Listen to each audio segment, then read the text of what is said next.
Alors, la DAC met en place différents dispositifs à destination des artistes. Il y a les classiques aides à l'installation d'ateliers et aides individuelles à la création, qui ont mobilisé très peu les artistes cette année. Donc, c'est pour ça que la DAC a mis en place un fonds exceptionnel local à destination des artistes visuels, pour pouvoir avoir une commission début mai.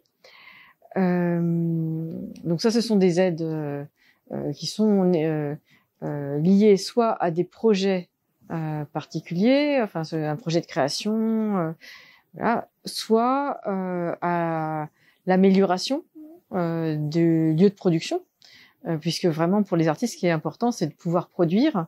La majorité des artistes ont, en tout cas, soit en Guadeloupe ou ailleurs, ont souvent un autre travail de manière à subvenir à leurs besoins, puisque la vente d'œuvres d'art est quelque chose qui est très fluctuant, mais il est vraiment important pour un artiste d'avoir une régularité dans son travail de production, de pouvoir avoir un lieu de production, des moyens de production, et tout cela est une économie, hein. Il y a le coût de l'atelier, le coût du matériel, éventuellement parce que ça se pratique ici quand même, il y a les questions de location d'espace.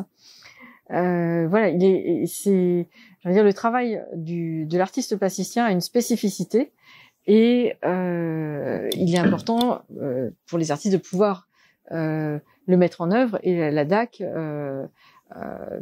à ces dispositifs. Il y a également l'aide au projet. Donc on a vraiment différents dispositifs qui ont été accompagnés de nouveaux dispositifs qui ont exceptionnels pendant la crise sanitaire. Il y a eu par exemple l'année dernière un fonds de captation en art visuel. Il y a des dispositifs différents. Il y a par exemple résidence d'artistes en entreprise. Il y a en fait une palette de différents dispositifs qui correspondent aux différents moments de création des artistes. On a aussi des aides aux projets qui peuvent s'adresser aux designers, aux métiers de la mode, au graphisme.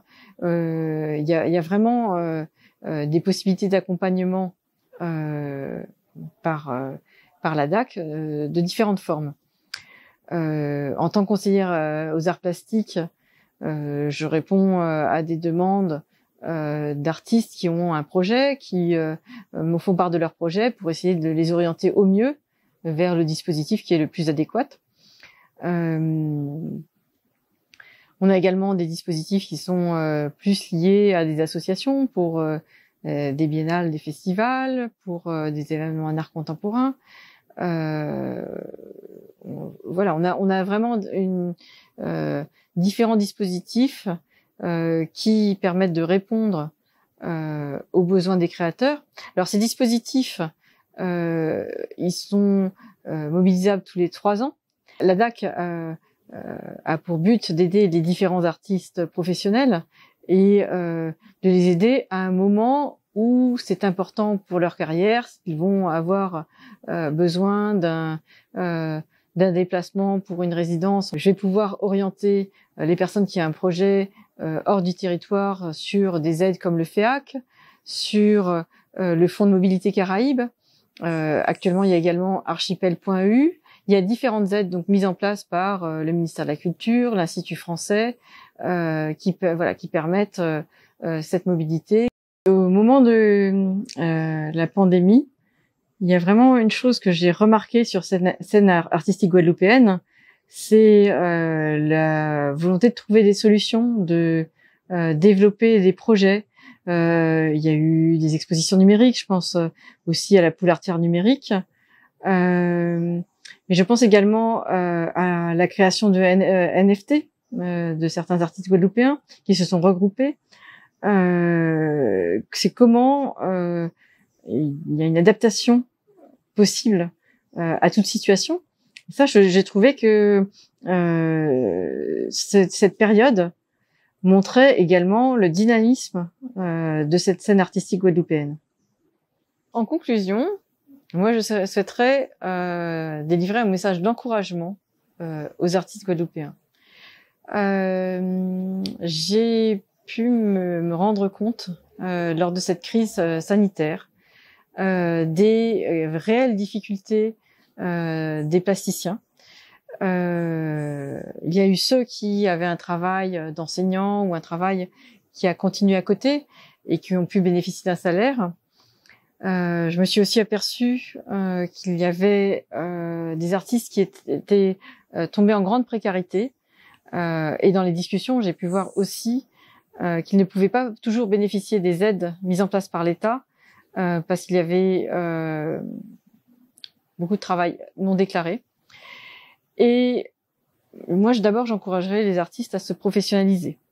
Vraiment, l'ADAC est là aussi pour renseigner sur les questions de statut d'artiste, l'adhésion à la Maison des artistes, à l'URSSAF Limousin. Donc ça, je pense que c'est quelque chose de très important, c'est d'être dans un cadre qui permet, en cas d'imprévu, comme cela s'est passé pour la pandémie, de bénéficier des aides mises en place par l'État. Je dirais aussi un encouragement à la mobilité. Ça, je l'ai dit depuis 4 ans, enfin depuis que je suis arrivée ici, mais vraiment, je le répète, parce qu'il me semble que on est sur une île, sur un territoire très riche d'une création importante, mais qui est peu visible ailleurs. Ça, c'est vrai. C'est pas du tout un ostracisme, c'est vraiment cet éloignement qui rend les déplacements, rend les contacts, les échanges plus difficiles. Mais je dirais qu'il y a eu un gain de la crise sanitaire, malgré toutes les difficultés qu'il y a pu y avoir. Pour moi, ce sont le développement des visioconférences, du numérique. Et je crois qu'aujourd'hui, il est aussi important pour les artistes de se former au numérique, de travailler sur un site internet personnel, de prendre en main leur visibilité, mais aussi de regarder tout le développement des visioconférences pour des ateliers sur le statut de l'artiste, sur des plateformes d'échange, sur de réseaux d'artistes. Et je crois que le numérique et le développement des visioconférences permet de discuter avec des gens qui sont loin et de développer des projets en Guadeloupe avec une plus grande visibilité ailleurs, d'échanger, voilà. Je crois que de toute période, on peut tirer des enseignements positifs malgré tout ce qu'on a vécu de très négatif. Et pour moi, cette période a mis en lumière cette fracture numérique en Guadeloupe, mais on peut réfléchir à des solutions pour aller à l'encontre de cette fracture numérique, pour développer cette visibilité via le digital.